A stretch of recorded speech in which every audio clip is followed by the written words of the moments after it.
BBC News at midday. Rishi Sunak has accused Boris Johnson of asking him to overrule a committee given the task of looking into appointments to the House of Lords. A number of the former Prime Minister's key allies, who he reportedly put forward for peerages, were not included in his final resignation honours list. Mr Sunak said he'd been asked to either overrule the House of Lords Appointments Commission or to make promises to people, but he insisted he didn't think it was right.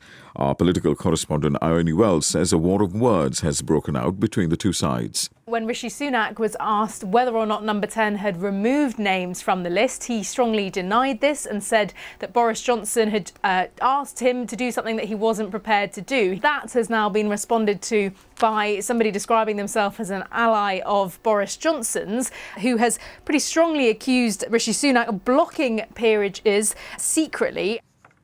The former Prime Minister of Italy, Silvio Berlusconi, has died at the age of 86.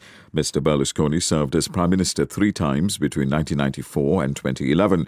His life was dogged by financial and sexual scandals, including his notorious Bunga Bunga parties.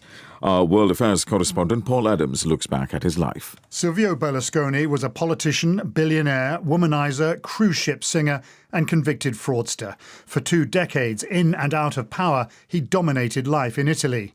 He was first elected Prime Minister in 1994, selling via his own TV channels the promise of a newer, more dynamic country. He lasted just 8 months, but Italian voters picked him again, twice. His later years in power were increasingly overshadowed by allegations of corruption. Recently, he returned to government as part of Giorgia Meloni's right-wing coalition. An 11-year-old girl from a British family who was shot dead while playing in her garden in northern France has been named as Solane Thornton. It's believed a neighbour opened fire. Her father was also seriously injured. A 71-year-old man is being questioned by police.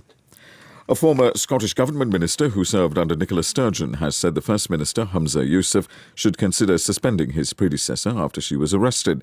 Ms Sturgeon was questioned yesterday by police investigating the SNP's finances before being released without charge.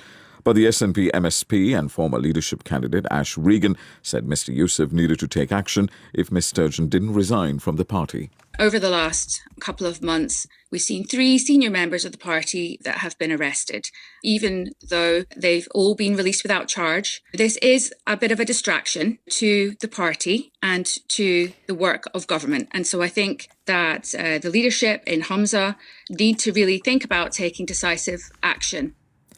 Teaching unions have said they still want to see more changes to school inspections in England.